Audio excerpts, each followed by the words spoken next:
Ora Thiago fez um novo vídeo. E quando tem novo vídeo do Ora Thiago, tem novo react por aqui. A gente tava só esperando um tempinho pra essa coisa aqui acontecer. E chegou o momento. Hilda Furacão seria boicotada hoje? Hollywood está com medo de lançar musicais? Ora Thiago, na hora da hora.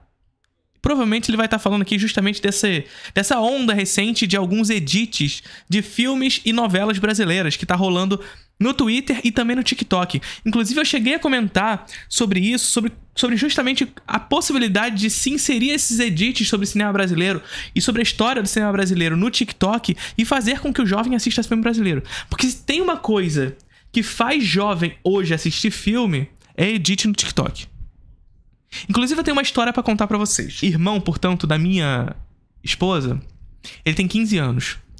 E ele é meio deslumbrado com essa parada de fama e tudo mais. Ele acha que eu sou super famoso porque eu tenho 58 mil seguidores no Instagram. E ele fica todo louco assim, caraca, 58 mil seguidores, que isso, que isso. E aí esses dias ele mandou mensagem pra mim, ele tem 15 anos, tá? E aí ele chegou pra mim esses dias e falou assim, pô, eu posso te mandar um edit que eu fiz? Porque jovem adora falar edit. Aí eu falei, tá, manda aí. Aí quando ele me mandou, ele fez um edit de um filme. Porque ele achou que, porra, eu falo sobre o filme, ele ia gostar do edit que eu fiz sobre o filme que ele fez. O edit era de Wonka. Um edit de Wonka. Porra, cara. Por que você fez um edit de filme ruim, cara? Falei zoando, nem vi o filme ainda, mas falei zoando. Aí ele, é ruim? Porra, cara, tu nem assistiu e já tá fazendo edit. Ele, porra, tá no hype, então eu fiz, tá no hype. Esse é o jovem, gente. Esse é o jovem. Então tá no hype o Wonka e provavelmente ele tá com vontade de ver o Wonka, porque ele viu no hype, no TikTok, algum edit. Tá ligado? Aí eu falei pra ele, pô, não, tu tem que fazer edit de filme brasileiro, cara. Aí, de filme brasileiro bom. Ele, filme brasileiro tipo o quê? Aí eu, pô... Aí ele, não, filme brasileiro tipo o quê? Tipo Tropa de Elite e os Farofeiros? Ah, porra, tá de sacanagem, Vitor. Tropa de Elite e os Farofeiros, cara. Eu vou te mostrar uns filmes brasileiros bons. Então, contada a história... Não, essa é a parada. Essa é a parada. Filme brasileiro. Os Farofeiros. Essa é a referência. Essa é a referência. Imagina um edit de Falsa Loura. Já tem esse edit, gente. Já rolou o edit de Falsa Loura lá no Twitch. Eu não sei se a pessoa que fez o edit de Falsa Loura no Twitch jogou pro TikTok. Mas o edit tá muito maneiro. O edit tá muito maneiro. Os Farofeiros é elite. Porra, tá de sacanagem. Eu adoro a comédia brasileira, mas os Farofeiros é muito ruim. Puta que pariu. Vamos. Eu não sei se é muito legal descobrir durante a sessão que o filme que você comprou o ingresso pra ver é um musical. Todos nós vivemos no mesmo país chamado capitalismo. Se Hilda Furacão fosse exibida hoje em TV aberta, os conservadores iam tocar fogo no... Bom, primeiramente um feliz 2016 pra todo mundo, né? Olá, Brasil e demais países, exceto alguns países, né? Determinados países eu quero mais aqui se lasque. Pra quem não me conhece, meu nome é Thiago e nesse canal a gente fala sobre cultura pop e a geopolítica dos prazeres, se é que você me entende. Hoje estamos de todo mundo te conhece. volta depois de um breve recesso de fim de ano e eu decidi abrir a... Faz vídeo e quer tirar férias. Quem faz vídeo nem trabalha, olha, Thiago. Para com isso. primeira caixinha de perguntas E o cara quer férias. Tu faz vídeo mais o quê? Porra. de 2024. Ou seja, uns dias atrás eu fiz um post aqui na aba de comunidade pedindo que vocês me mandassem perguntas sobre cultura pop, sobre cinema, sobre audiovisual, sobre roteiro e demais assuntos relacionados. Eu selecionei algumas dessas perguntas para responder aqui, com aquela ressalva de que quase sempre essas perguntas são, na verdade, um pretexto para eu falar do que eu tiver a fim de falar. Isso aqui é uma ditadura? A ditadura da cocriação. Vocês perguntam e eu respondo o que eu tiver a fim de responder. Dessa Lindo. É mais ou menos como é que funcionam as coisas aqui, né? Quando a gente tá conversando, as perguntas surgem, e aí o que eu vejo que dá pra fazer um corte maneiro, eu respondo. O que não dá, eu só falo assim, sim, tá bom, ok. Mentira, vocês sabem que eu respondo. Vocês sabem que eu respondo. YouTubers que estão aí, vocês sabem que eu respondo. YouTubers que estão aí. YouTubers que estão aí. Vocês sabem que vocês podem ser membro aqui embaixo, né? Vocês sabem. E uma coisa que eu esqueci de falar. Olha só. Você já conhece a Introdução ao Cinema? O curso de cinema contínuo mais charmoso do Brasil. Para fazer parte do curso, você Ao assinar, você tem 1 ano de acesso à plataforma. Olha só, já tô até esquecendo como é que fala. 1 ano de acesso à plataforma com todas as aulas já disponíveis no curso. São quantas aulas que estão lá, Felipe? Em fevereiro terão 23. Nesse momento, 21. E por que em fevereiro vai ter 23 e não agora? Porque você terá 2 aulas novas todos os meses. 1 ano de acesso com 21, mais 24 então daqui pra frente. Olha quanta aula, cara. E tu não faz parte. Ah, Felipe, mas você fala o que nisso aí? Linguagem, teoria, história, crítica, política, filosofia relacionada à produção cinematográfica.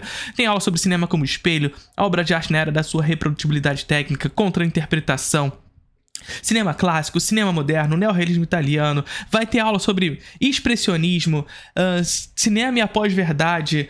Tem aula sobre maneirismo. Pô, tem aula de tudo naquela porra e vocês aí não fazem parte. Link na descrição do vídeo. Vamos voltar aqui pro vídeo mesmo depois de tanto tempo depois. Talvez eu recebi algumas perguntas sobre Ilha do Furacão, sobre cinema cult. Teve uma pergunta também sobre uma suposta vergonha. Eu adoro que quando vai falar filme cult, todo mundo tem que usar as aspas. Cinema cult. Assim, é que a questão de falar de filme cult é toda a problemática que envolve as pessoas terem problema com cult. Sabe qual é a questão? É aquela questão que a gente já discutiu inúmeras vezes aqui. Existe uma vanglorização da mediocridade nesse sentido. Isso aqui não é falar que cult é melhor do que os outros, não, tá? Que quem sabe sobre cinema é melhor que os outros, tem nada a ver. Você pode não ter interesse em saber de cinema. Assim como eu não tenho interesse em saber... Assim, eu até tenho interesse em conhecer, mas eu não tenho interesse em saber a fundo, por exemplo, sobre física quântica. Mas eu não bato na porta do físico quântico e falo assim: ah, quer pagar de cult porque sabe de física quântica, quer pagar de cult. Sabe qual é? Então assim, o cinéfilo, ou quem estuda cinema, não é melhor do que você porque sabe cinema. Mas ele sabe cinema. Você não precisa achar, só quer pagar de cult. Não precisa, ele gosta de cinema, ele entende de cinema, ponto, só isso. Não precisa partir dessa mediocridade que eu não sei, logo quem sabe é cult bobão, sabe? É isso. É isso. E a gente precisa sempre que usar filme cult. Porque assim, existe filme cult? Não existe. Mas é uma nomenclatura usada e que assim, caiu. Vai ser essa nomenclatura que a gente vai usar pro cinema independente, pro cinema que ganha um certo tipo de cultuamento.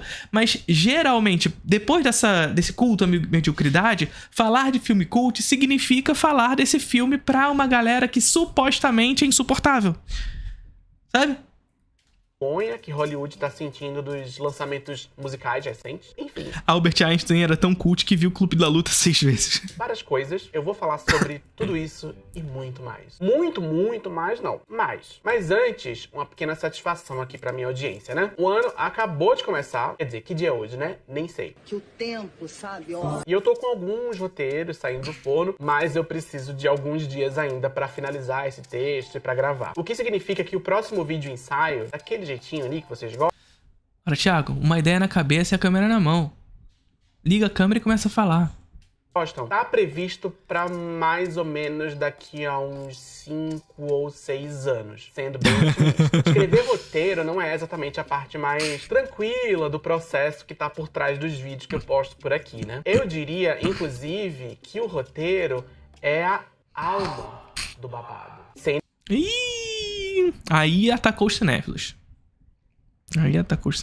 Desmerecer, claro, as demais etapas do processo. Um beijo pra minha editora Tainá, inclusive. Mas sim.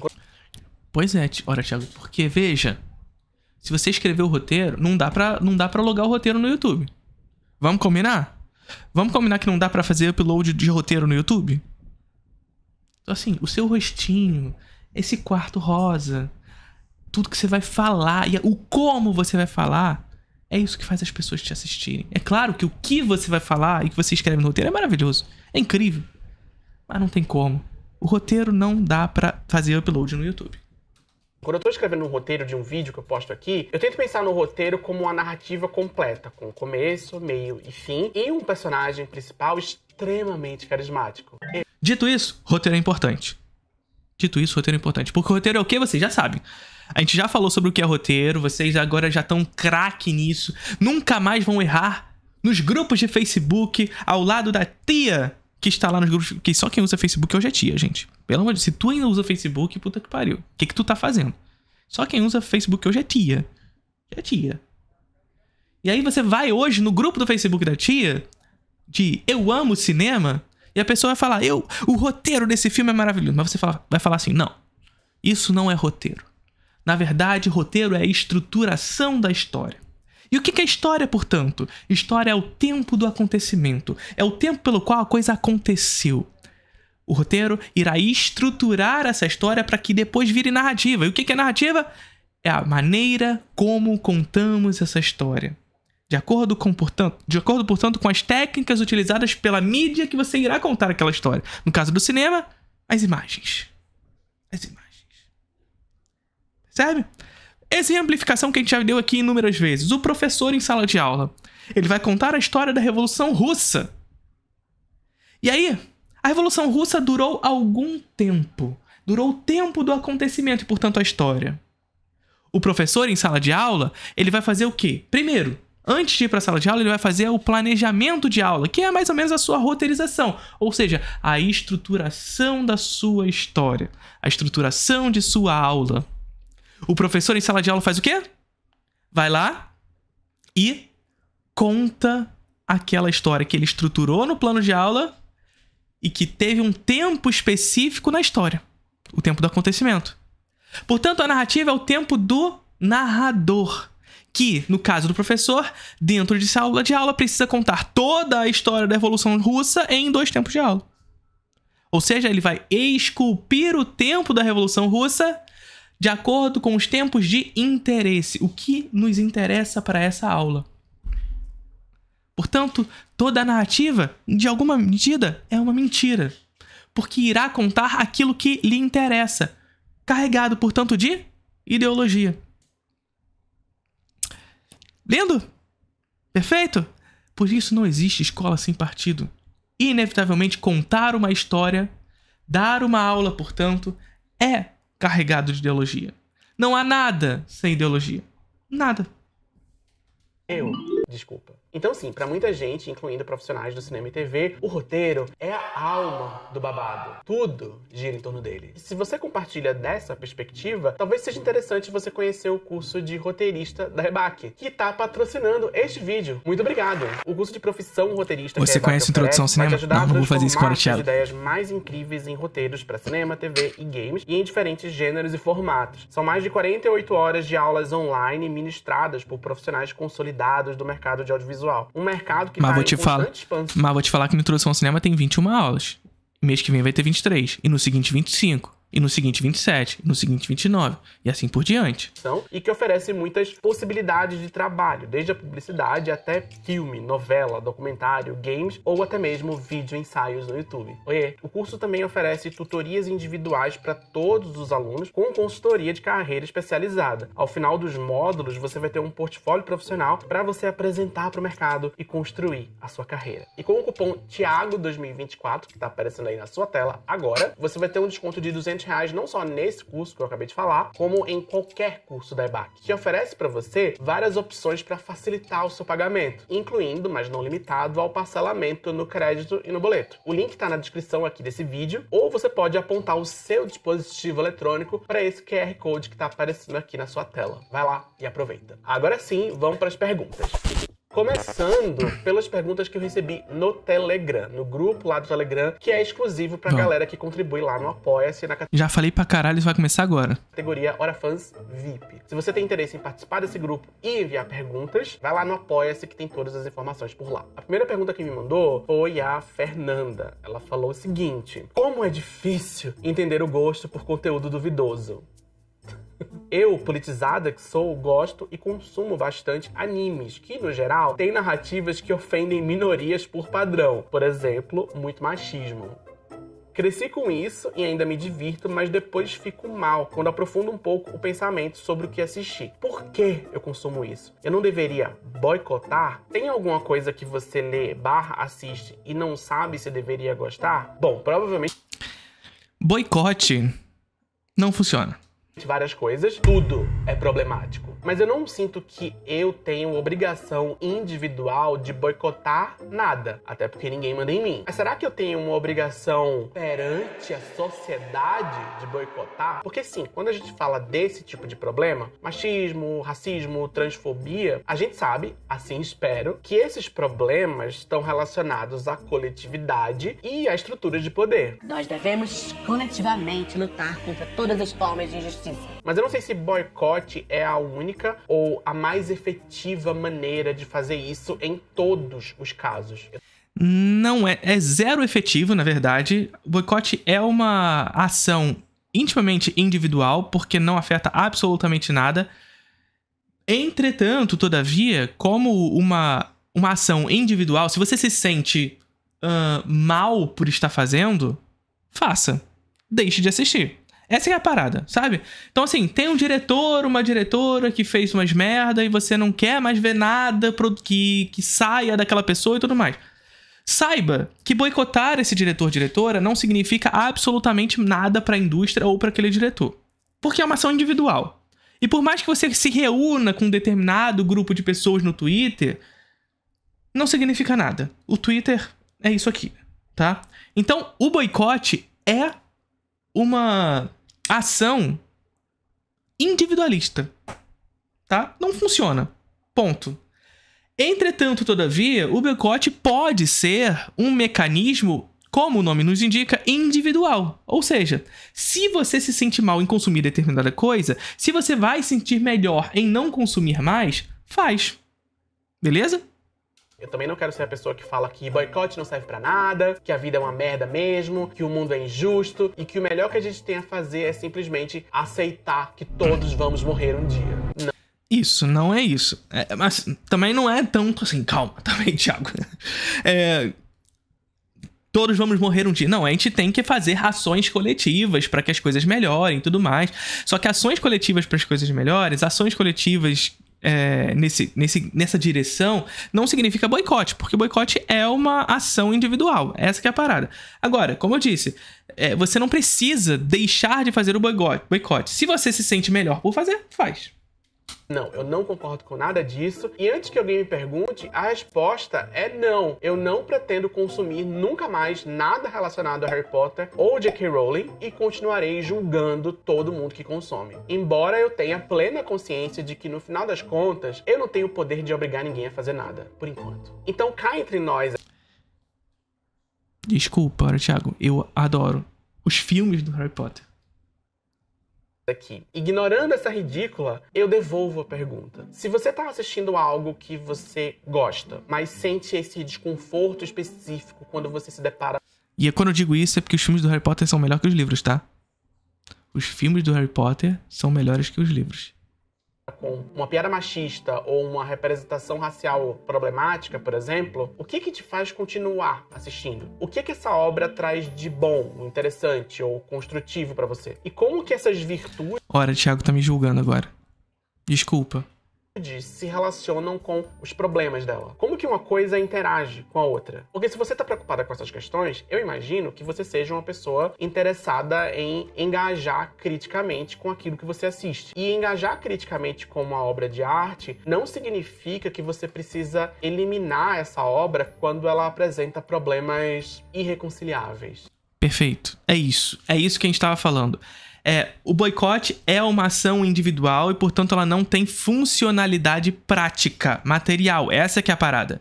Então, assim, se você se sente melhor por fazer, faz.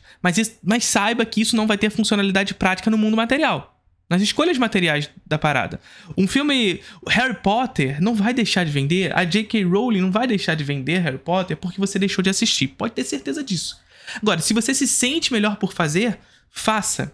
E quando eu digo isso tudo, não é pra dizer que ela não merece um boicote em massa. Merece muito. Mas isso não significa que a sua ação em direção a isso vai ser funcional. Não vai. Porque, enfim, é uma ação individualizada. O boicote é uma ação individualizada e não coletiva. A ação coletiva é a organização, é todo esse tipo de prática pelo qual o boicote não atinge. Por mais que ele possa ter um boicote ali numa via Twitter e tudo mais, isso não vai acontecer numa escala geral. Então, assim, O caminho, ao meu ver, é muito do que o Hora Thiago falou agora. É se relacionar não só com Harry Potter, mas qualquer obra, na verdade, criticamente com ela. Lembra que eu falei com vocês no vídeo respondendo a perguntas da minha participação lá no podcast do MHM? Que um cidadão... eu acho que foi nesse vídeo. Um cidadão chegou comentando... Foi o quê? Que... esqueci exatamente como ele falou. Mas era alguma coisa sobre gostar dos filmes hollywoodianos, sabe? Que eu era pedante porque eu não gosto dos filmes populares, etc e tal. E é isso, gente. Ser crítico à indústria não significa que você vai deixar de gostar dos filmes da indústria. Vocês percebem? Eu gosto de muito dos filmes que lá são produzidos. Isso não significa dizer que eu não olho criticamente pelo que é produzido na indústria. Para o que é produzido na indústria. Gostar dos filmes produzidos na indústria não significa que eu não olhe criticamente para os filmes que são produzidos nela. Essa que é a parada. Às vezes o mais interessante é entender que problemas são esses, de onde eles surgem, como eles se manifestam numa obra de arte e como eles se relacionam com as virtudes dessa obra de arte e com o mundo em volta dela. Foi isso que eu tentei fazer aqui quando eu fiz um vídeo sobre O Senhor dos Anéis, um livro que eu amo, mas que tem questões. E eu tenho plena consciência dessas questões, mas eu gosto mesmo assim. E às vezes, no meio desse processo, você pode descobrir que aquele filme que você gostava tanto não tem mais tanto a ver com você. Ou não, às vezes você... Isso se intensifica ainda mais, aí não é o caso de Harry Potter, tá? Quando essa obra, ela é de um outro tempo histórico... o que faz com que a gente não possa incorrer numa espécie de anacronia. E quando eu digo isso, eu não estou dizendo que alguns temas não sejam errados em qualquer tempo histórico, tá? Mas é a gente sempre ter o olhar da contextualização do tema. Isso é sempre importante. Você aprende a apreciar o que merece ser apreciado e a criticar o que precisa ser criticado. Vai saber. Não existe resposta sempre. É não olhar para qualquer obra sob um viés e, portanto, sobre um olhar essencialista. Essencialismo não cabe. Então sempre encaixem a obra sobre um determinado contexto histórico. 100% certa, eu acho. Pelo menos não até agora. Agora sim, como o exemplo que você trouxe foi justamente anime, isso me lembrou de uma outra nuance. Uma vez o Bong Joon-ho, o diretor de Parasita, falou que todos nós vivemos no mesmo país chamado capitalismo. Ele estava se referindo à surpresa que ele teve quando ele percebeu que muitas pessoas se conectaram com um filme que, a princípio, na cabeça do cineasta, estava retratando questões muito específicas da vida na Coreia. País dele. Como assim tanta gente que nunca visitou a Coreia tá se conectando dessa forma com uma história tão relacionada com a vida na Coreia? Daí que vem essa frase. Mas apesar de todo... E além disso, né, olha, Thiago, a gente perceber que pessoas que não estão ideologicamente alinhadas com o que diz Parasita também se identificam de alguma forma. É só a gente ver lá a review do Mamãe Falei com relação a Parasita, crendo que, na verdade, o Parasita era o pai que não planejou o futuro daquela família.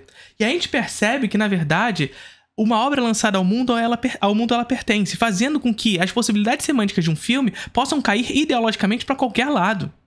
Ainda que o filme tente ser o máximo claro possível com o seu viés, que é o caso de Parasita. E somado a isso,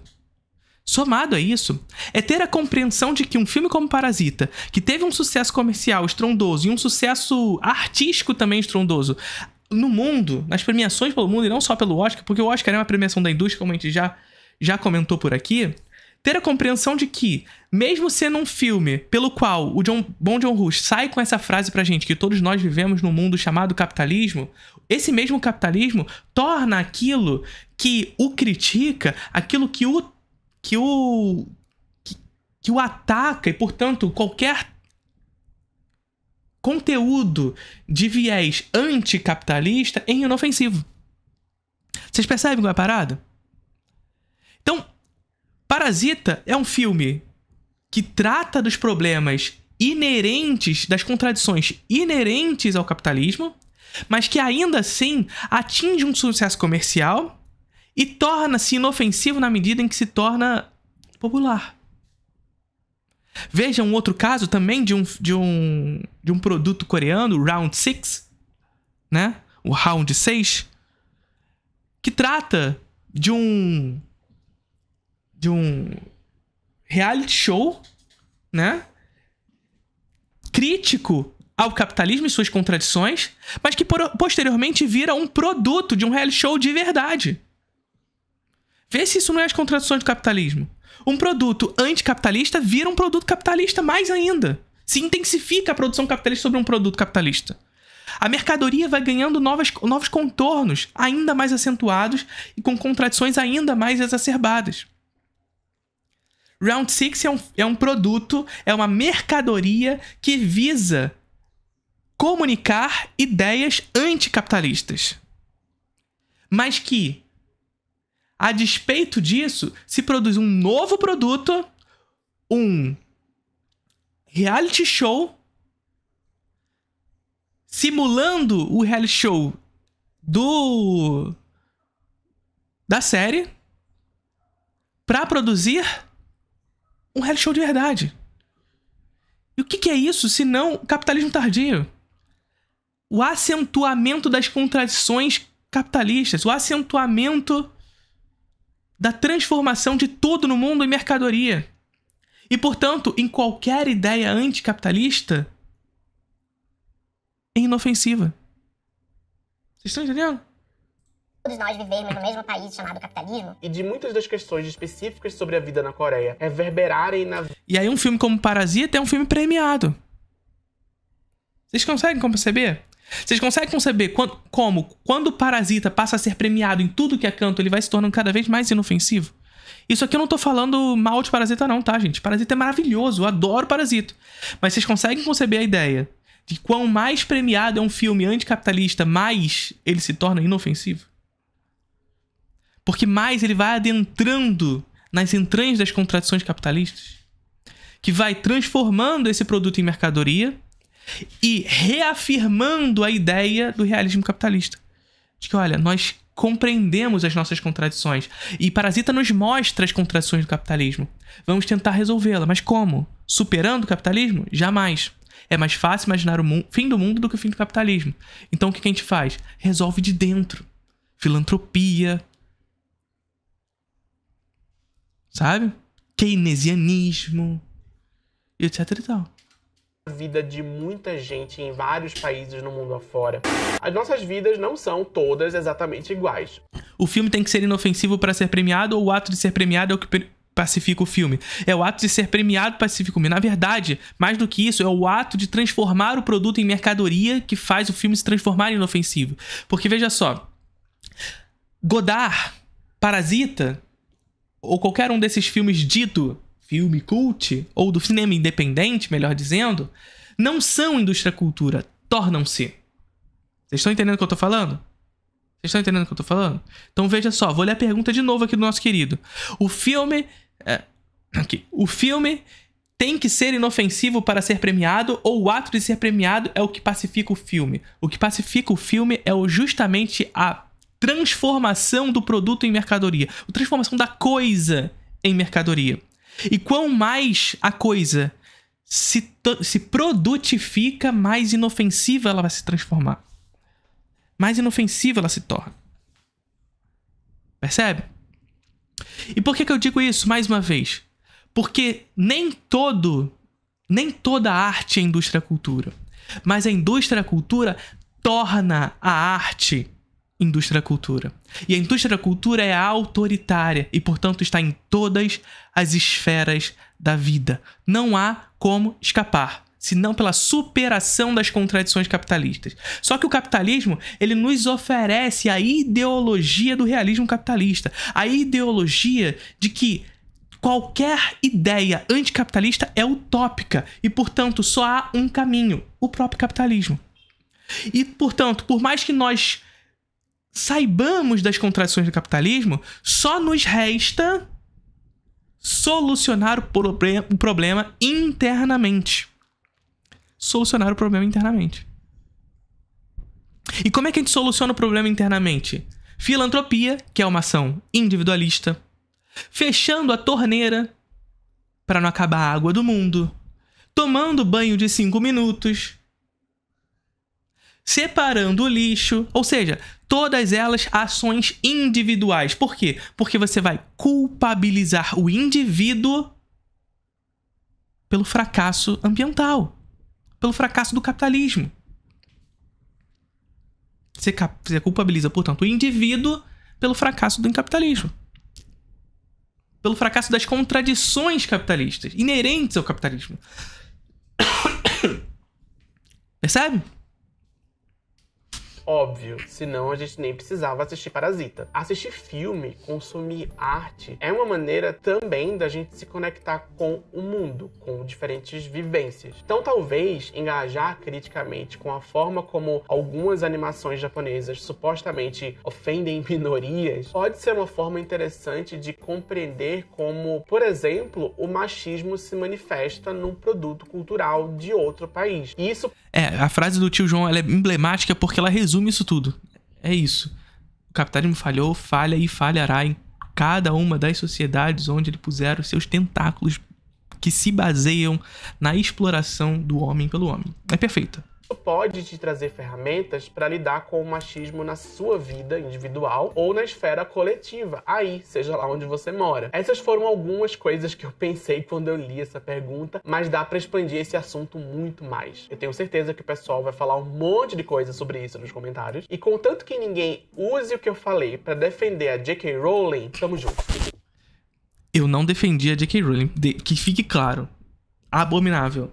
Se fosse possível extinguir da Terra uma pessoa como essa, maneiro.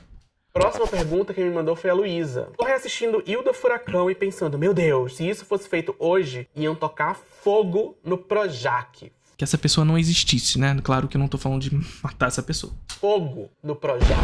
Será que ficamos mais comedidos na hora de produzir por conta do conservadorismo atual? Ou é só um reflexo da ditadura mesmo? Ditadura? Não entendi. Hilda Furacão tá bombando no TikTok gringo e no brasileiro também. E a percepção de muitos brasileiros que estão revendo agora ou assistindo pela primeira vez é de que se essa minissérie de 1998 fosse feita hoje, em 2024, os conservadores iam tocar fogo no...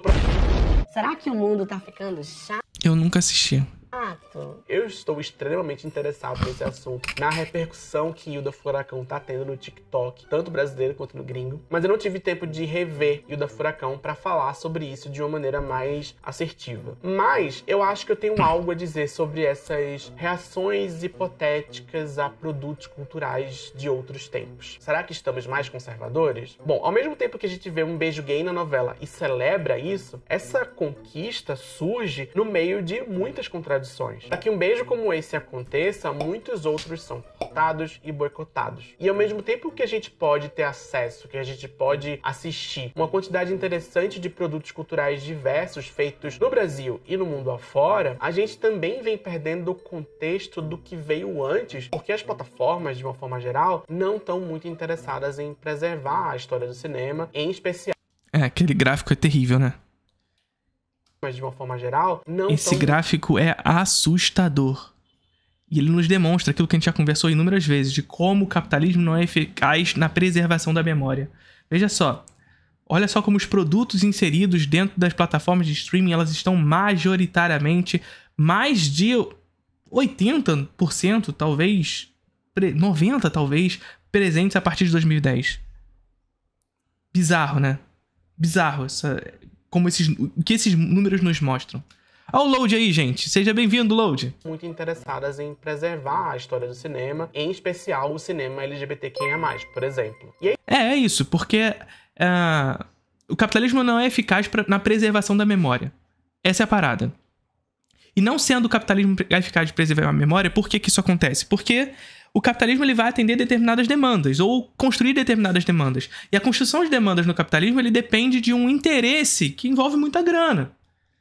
Se não houver interesse para construir essas demandas, e essa construção de demandas ela sempre vai pelo presente, ou seja, pelo consumo novo, pelo que vem em seguida, e portanto há uma escala produtiva. Gente, e é isso que a gente tem que ter em mente. A indústria da cultura é uma indústria. E como indústria, ela tem uma escala produtiva. Ou seja, uma obsolescência do que veio antes para a construção de um consumo novo pelo que veio depois. Você torna obsoleto o passado para que o que vem em seguida se transforme num consumo. Percebe? É o que acontece com os filmes da Marvel. Os filmes da Marvel são isso, gente. E por isso que existe cena pós-crédito. É essa concepção de que o próximo filme da Marvel é sempre o mais sombrio, é sempre o melhor, é sempre o mais esperado. Você assiste a um filme praticando a ideia de que o próximo filme é o que realmente importa. E aí você vai assistir o próximo e é uma grande porcaria, porque o próximo vai ser o mais interessante. E o próximo. Por quê? Porque é a construção de uma obsolescência do que veio antes para a construção do consumo novo do que veio depois. A história, obsoleta, então. A história passa a se tornar obsoleta nesse sentido. Por isso o capitalismo não é eficaz na preservação da memória, porque ele está interessado na construção do consumo novo. Na construção dessas demandas. E essas demandas se destinam ao futuro consumo, e não no passado. Não no que já foi feito. E a gente vê isso bastante claramente nos serviços de streaming, nos mostrando que 90% dos produtos lá disponíveis são de 2010 pra frente. São de 2010 pra frente. Percebe? E quando a gente percebe isso tudo, a gente tem a concepção de que, para além de tempo histórico, grupos minoritários passam a ser esquecidos também. Cinema preto, cinema indígena, cinema LGBT, tudo isso passa a ser menos valorizado, porque há uma propensão menor de construção de demandas. E se não há demanda, não há produto. Percebe? Por isso o capitalismo não é eficaz na preservação da memória, sobretudo na preservação da memória de grupos minoritários. Sobretudo. E é por isso que a pirataria é fundamental. Por isso a pirataria é fundamental. E aí, por causa disso, e de outros fatores também, fica parecendo que diversidade é um negócio que só passou a existir quando o Gil do Vigor tava no BBB. Brasil! Isso sem falar que várias dessas obras diversas vêm sendo mal promovidas, mal divulgadas e acabam sendo canceladas na primeira ou na segunda temporada. Eu estou puto com o cancelamento de Nossa Bandeira é a Morte, inclusive. Mas o que eu quero discutir aqui, a partir dessa pergunta, é um pouco sobre essa ideia de que se Ilha do Furacão fosse exibida hoje em TV aberta, os conservadores iam tocar fogo no... Será? Não tem como saber porque a gente não consegue viajar para essa realidade paralela onde, em vez de ter sido exibida em 1998, Ilha do Furacão estaria passando agora, em 2024, como uma série do Globoplay estrelando Manu Gavassi e Chai Suede. Será que os conservadores, fundamentalistas, estariam marchando nas ruas contra essa heresia em forma de entretenimento? A resposta, na minha opinião, é... depende. Primeiramente, é importante a gente tentar fugir da retórica da história linear. O nosso velhinho Walter Benjamin já nos alertou sobre isso lá nos anos 1930. Ou era 1940, eu não sei. Tempo, sabe? Não dá pra gente criar essa expectativa de que... Não, é 30. Se eu não me engano, o Benjamin morre antes da década de 40. o futuro, obrigatoriamente e naturalmente, Se suicida, na verdade. é mais progressista do que o passado e depois ficar frustrado quando a realidade não corresponde a essa expectativa. O tempo presente é o resultado de processos históricos e de conjunturas materiais. O tempo, Sueli. O tempo, ó, passou. Nós, enquanto cidadãos, enquanto parte da sociedade, enquanto pessoas politizadas que nós somos, precisamos tensionar o tempo todo essa corda bamba moral e ideológica. Não tem nada garantido. O tempo, Sueli. Em 2019, a gente viu a notícia de que o então prefeito do Rio de Janeiro, Marcelo Crivella, mandou retirar da Bienal do Livro um gibi dos Vingadores que mostrava um beijo entre dois homens, alegando que, por causa disso, a obra apresentava conteúdo sexual para menores. A Bienal se recusou a retirar o gibi, foi um bafafá danado, enfim. Por mais alarmante e esdrúxula que tenha sido essa situação específica, eu me pergunto até hoje por que O cara da década de 30 é Walter Benjamin. esse gibi Um carinha que a gente tá sempre comentando por aqui e que inclusive tem aula sobre texto dele no Introdução ao Cinema. A obra de arte na era da sua reprodutibilidade técnica. específico despertou essa reação específica nessa época específica. Será que esse beijo gay foi o único que o Marcelo Crivella ficou sabendo? Porque assim, não conta pra ele, mas tem outros por aí. Mas enfim, será que foi a Bienal do Livro especificamente uma suposta solenidade Segredo. Da Bienal do Livro que estava sendo ameaçada por esse beijo, eu não sei, eu tô tentando confabular sobre o que estava por trás desse bafafá todo. Será que tinha um contexto político na época? Porque veja só, isso aconteceu em 2019, era o primeiro ano do governo Bolsonaro, uma época em que muitos dos apoiadores desse recente governo estavam ainda muito entusiasmados com a recente vitória e possivelmente mais suscetíveis a uma tentativa de mobilização de massa como estratégia política. Será que isso foi o fator? Eu genuinamente não sei. O meu ponto é que pânico moral não existe por si só. Pânico moral é uma estratégia. Quando figuras proeminentes da política apontam pra um filme ou pra uma série e falam que Isso aqui está destruindo a família, a moral e os bons costumes. tipo quando a Damares ficava falando que a Frozen é lésbica, Porque ela é lésbica.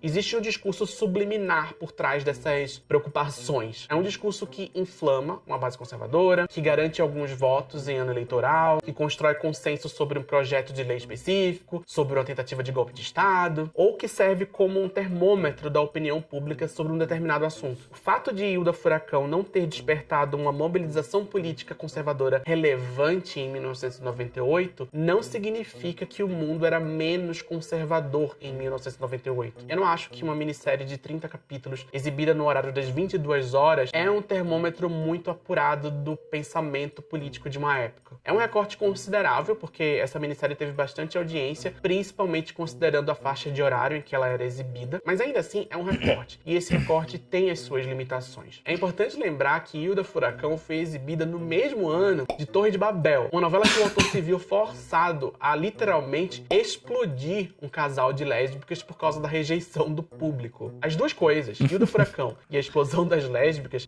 Isso aqui eu tô deixando de falar, gente, porque eu zero sei sobre novelas. aconteceram ao mesmo tempo. Várias coisas acontecem ao mesmo tempo. É insuportável, inclusive. Vamos seguir em frente? Vamos seguir em frente.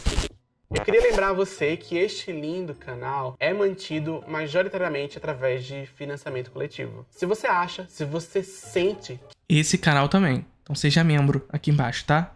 Vocês aí na Twitch, 4/10. que eu mereço o seu apoio, não hesite em deixar sua contribuição lá no Apoia-se. Você escolhe o valor que melhor se encaixa no seu lindo bolsinho e ajuda a manter esse projeto funcionando. Se você não tem condições de me apoiar financeiramente, mas quer contribuir de alguma forma, o seu engajamento vale muito. Deixa um like, deixa um comentário. Se você não me segue ainda, segue agora. Compartilha esse vídeo em todos os grupos do seu WhatsApp. Manda no grupo do condomínio. Manda no grupo de formandos de odontologia da turma de 2015. Manda no grupo da igreja. Ah, Thiago, mas o pessoal da igreja não vai gostar, vai ficar com raiva de mim. Melhor ainda, porque raiva é ótimo pro engajamento. Faça o que estiver ao seu alcance. É tudo que a gente pode fazer, na verdade. Agora vamos para as perguntas que o pessoal mandou aqui no YouTube mesmo. Thiago perguntou o seguinte: fala sobre cult. O que torna uma obra cult? Parece que a primeira regra é ser confuso. Preciso beber água para falar sobre isso.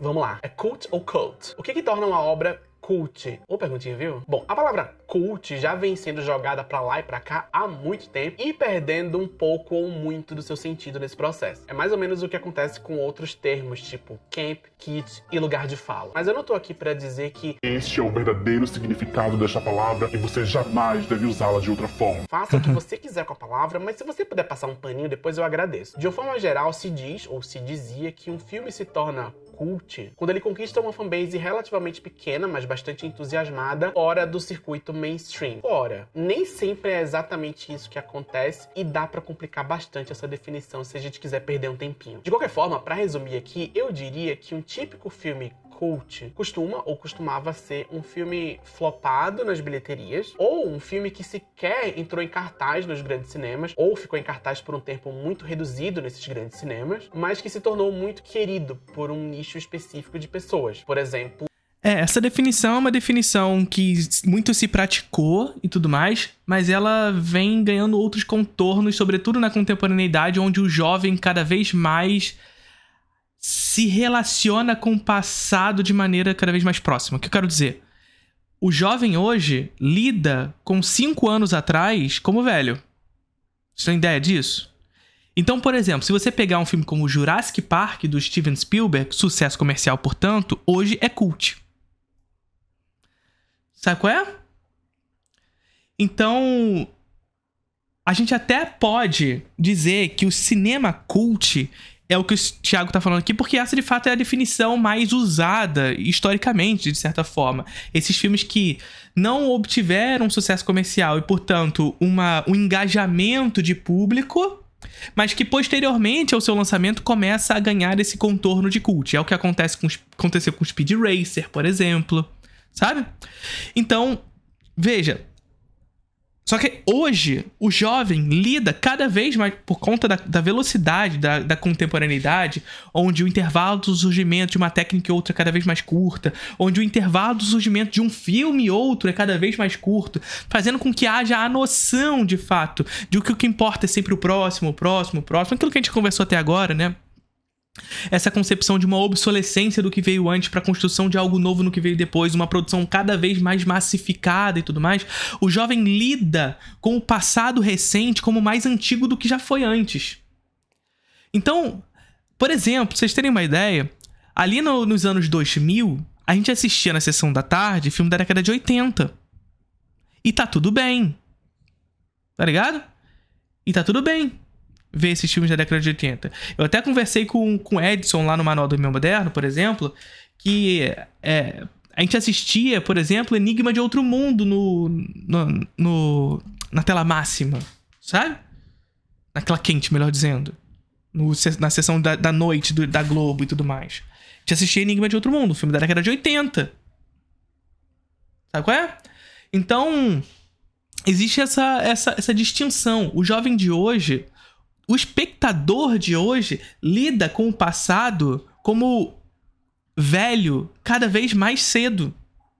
Cada vez mais cedo. Sacou?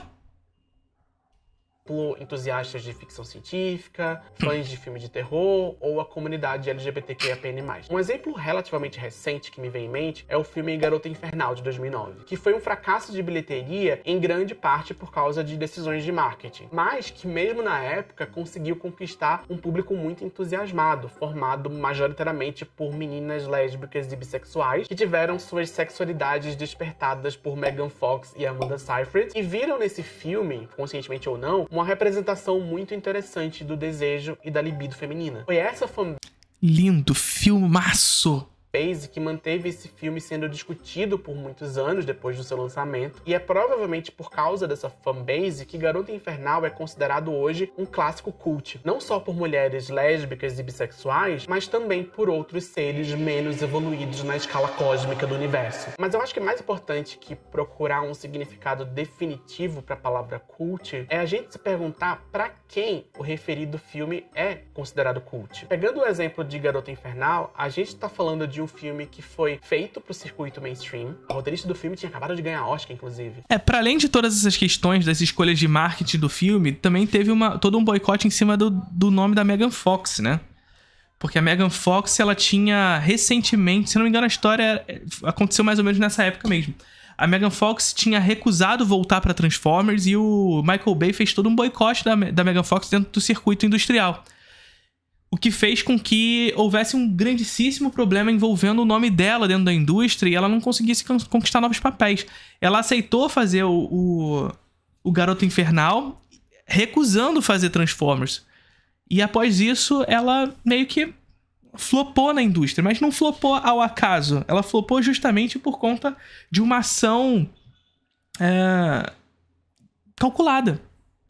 Fracassou como um grande lançamento, mas foi resgatado como um clássico cult por um grupo específico de pessoas que não costuma ser contemplado pelo circuito mainstream. Nem sempre a narrativa é exatamente essa. Tem vários outros filmes que conquistam esse status de cult através de outras trajetórias. E com as constantes mudanças na... E aí, por muito tempo, até por conta do Garota Infernal também, além dos filmes do Transformers, e também por Garota Infernal, que trata muito de sexualidade e tudo mais, a Megan Fox vai ser vista como o rostinho e o corpo bonito de Hollywood naquele momento.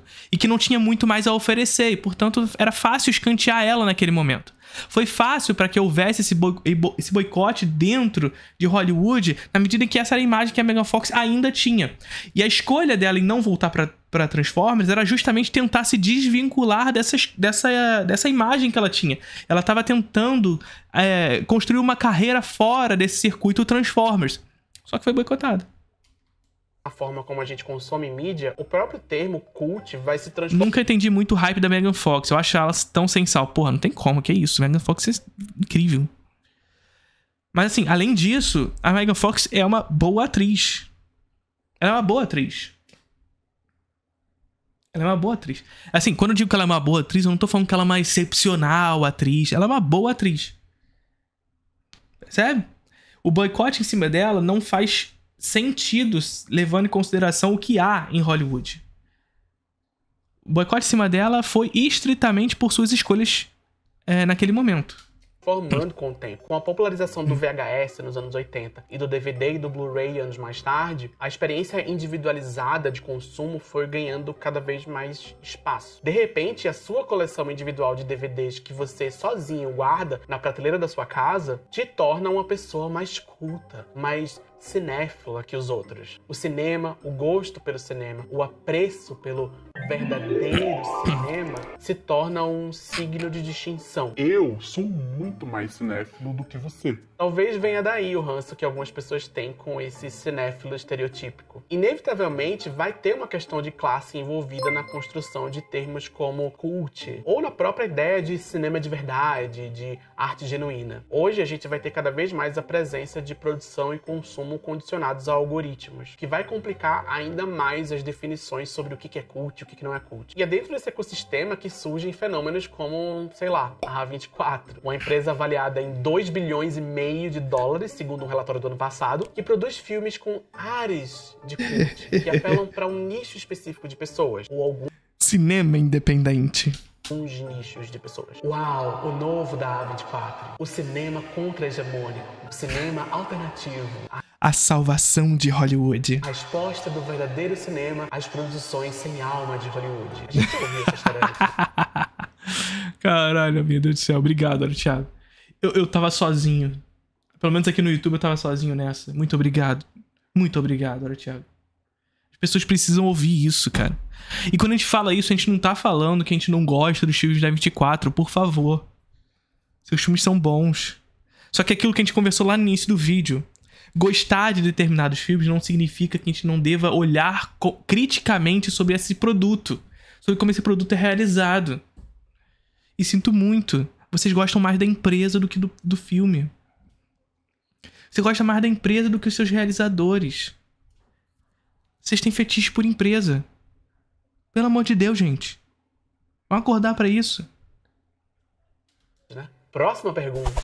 Próxima pergunta, quem me mandou foi o Cauê. Me interessa por Solarpunk. Já faz um tempo que me propus a ler livros sobre utopias ou sociedades diferentes /futuristas não distópicas, com o pensamento de cansei, já li muitas distopias, quero utopia. Aí descobri recentemente esse termo em inglês, que eu não sei se eu gosto, mas que é empregado em relação a vários livros que tenho lido ou separei para ler. Seria um sonho muito alto que fizesse um vídeo com temática utópica? Não seria um sonho muito alto. Eu me interesso muito sobre esse assunto. Mas vamos falar sobre Solarpunk. Solarpunk. O que é Solarpunk? Bom, Solarpunk é um subgênero da ficção científica que contempla possibilidades de futuro onde os desafios de produção, distribuição de recursos e sustentabilidade que a gente enfrenta hoje já foram superados ou foram parcialmente superados. Se você procura por esse termo no Pinterest, por exemplo, você vai ver muitas imagens ou ilustrações de grandes prédios ou grandes estruturas hipertecnológicas abandonadas, mescladas com a natureza reivindicando seu lugar no mundo. Tem também imagens mostrando civilizações avançadas que se desenvolveram em harmonia com o meio ambiente, no lugar de simplesmente explorar a natureza até o fim. É um movimento artístico inerentemente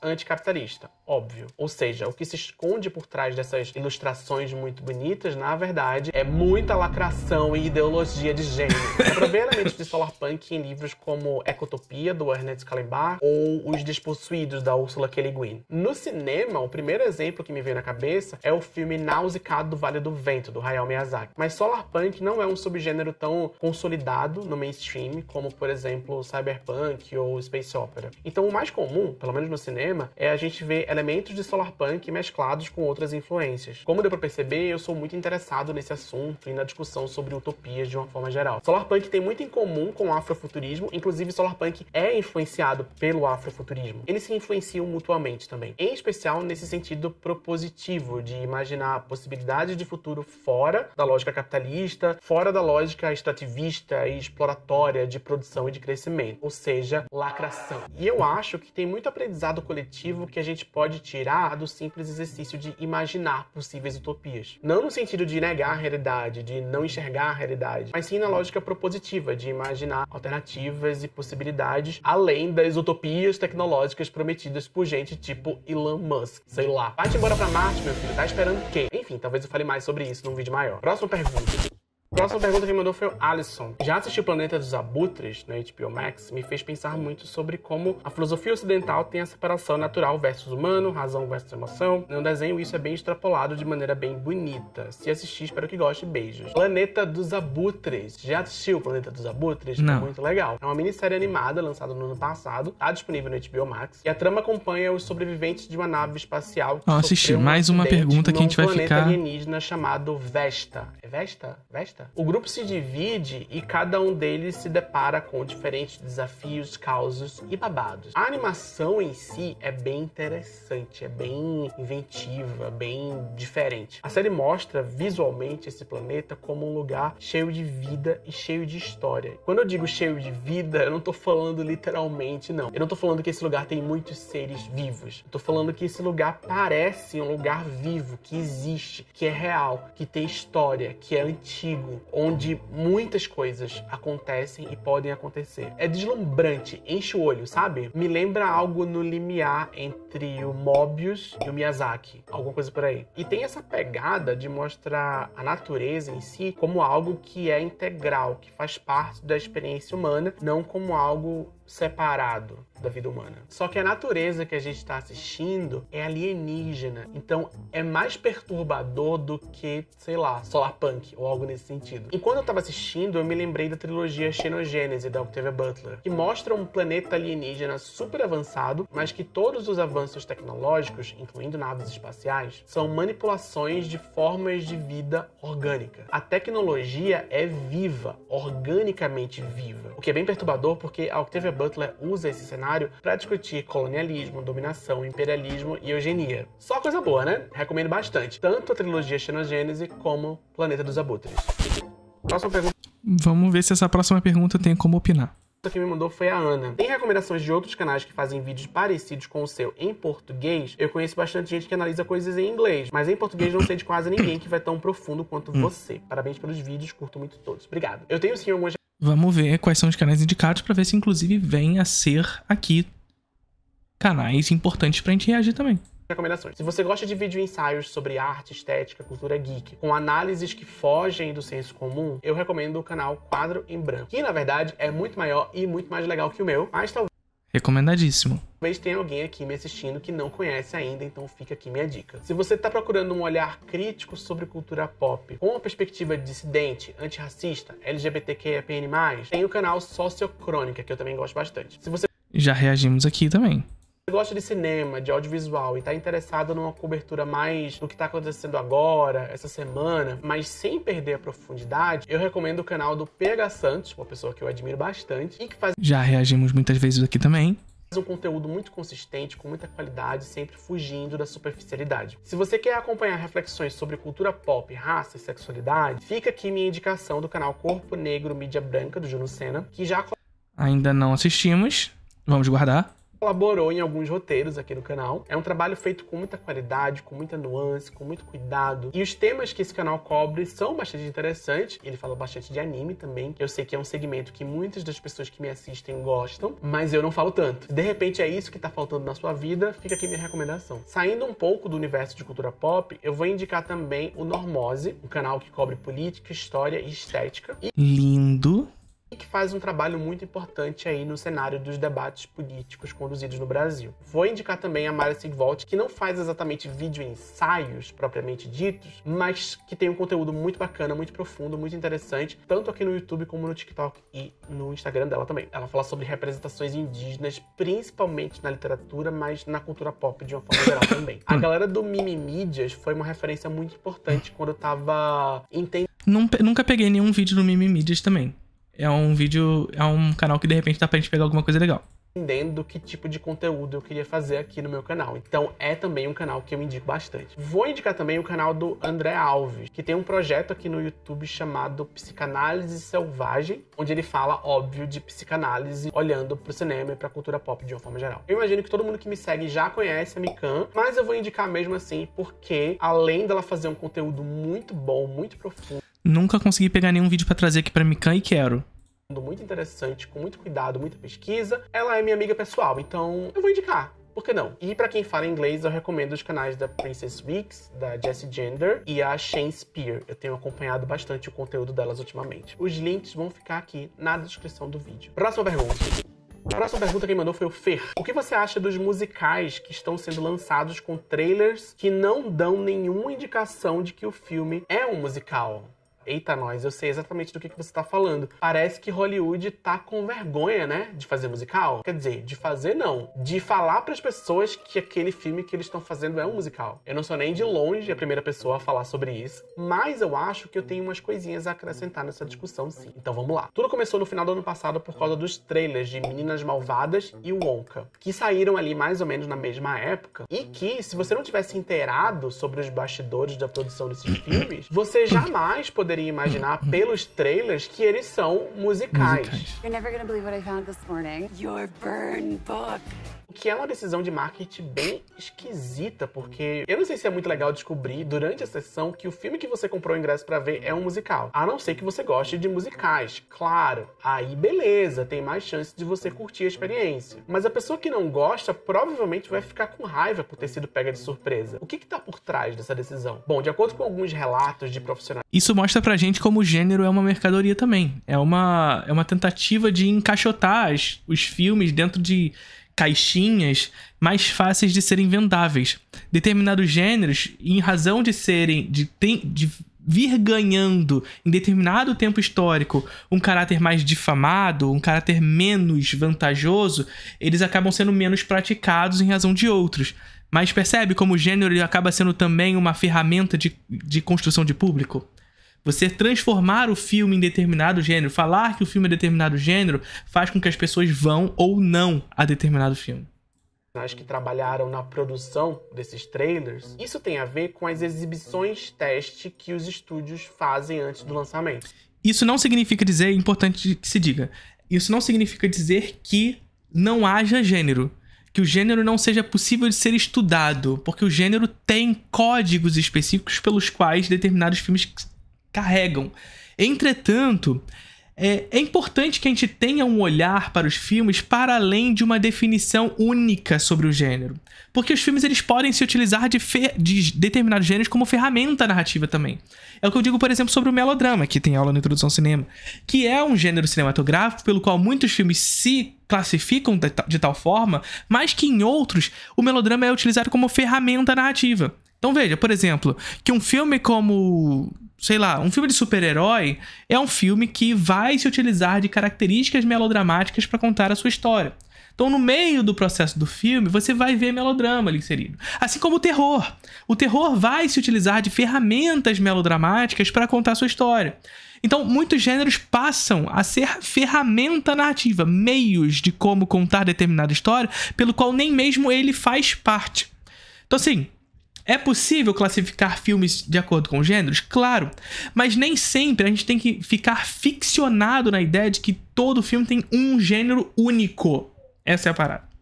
Supostamente, os grupos de teste que assistiram esses filmes rejeitaram o elemento musical dele. E a solução que os executivos encontraram foi esconder esses elementos do material de divulgação. O que ainda assim é estranho pra mim, porque, em especial no caso de Meninas Malvadas, você tá ocultando desse material promocional justamente o que faz daquela obra algo único. Sem o elemento musical, fica parecendo só mais um remake igual tantos outros que Hollywood faz ano a ano. Fora o que eu acabei de falar, o risco de uma rejeição muito grande de uma parcela considerável da audiência. Por que vale a pena correr esse risco? Será que vale mesmo a pena correr esse risco? Por que não direcionar o marketing para um público que realmente gosta de musicais? Esse público existe e provavelmente estaria disposto a ver. E com uma estratégia de divulgação direcionada, talvez fosse até possível convencer pessoas que não estão familiarizadas com o gênero musical de que... Eita, talvez esse aqui vale a pena. Mas é claro que uma estratégia como essa exige dinheiro e planejamento a longo prazo. E a gente está falando de 2 filmes baseados em coisas que já existem. Wonka é um spin-off da Fantástica Fábrica de Chocolate e Meninas Malvadas é uma adaptação para o cinema do musical da Broadway inspirado no filme de 2004. Investir em lançamentos como esses significa, beleza, gastar dinheiro comprando os direitos para as adaptações, mas principalmente economizar em marketing, porque o público, de uma forma geral, já conhece essas propriedades. Você não precisa de muito investimento para convencer um grande número de pessoas de que aquilo ali vale a pena assistir. Você não precisa investir muito dinheiro educando as pessoas, condicionando as pessoas a entender que aquilo ali vale a pena. Em algum nível, esse grande público já está minimamente disposto a ir assistir essas obras porque elas já conhecem essas obras. Convencer um grande público a assistir algo novo exige mais investimento em marketing para educar as pessoas, para ensinar as pessoas que aquilo ali, que ela nunca ouviu falar antes, existe, está disponível para ela assistir. Então, a meu ver, os estúdios por trás de Wonka e Meninas Malvadas não estão muito interessados em gastar mais dinheiro, em investir mais dinheiro em marketing para explicar para as pessoas que vale a pena assistir um musical, já que eles sabem que existe uma rejeição a esse elemento musical. Então, eles preferem enganar esse grande público. Vai entender. Meu palpite... Eu não lembro como é que foi o marketing em torno de Barbie, assim, eu lembro como é que foi o marketing, mas eu não lembro se eles focaram muito na perspectiva musical do filme. Mas se não focaram, deu certo, né? Nesse lugar especificamente. É que esses filmes vão performar... Mas é porque o filme, ele consegue fingir não ser musical.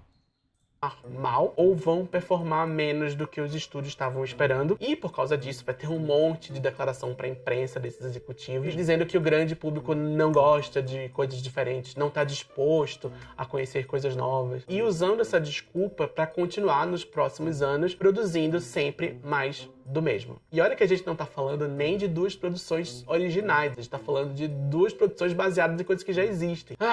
E vai ter o Coringa, né, que é musical. Posso estar enganado? Posso estar redondamente enganado. Mas eu espero que vocês continuem gostando de mim mesmo assim.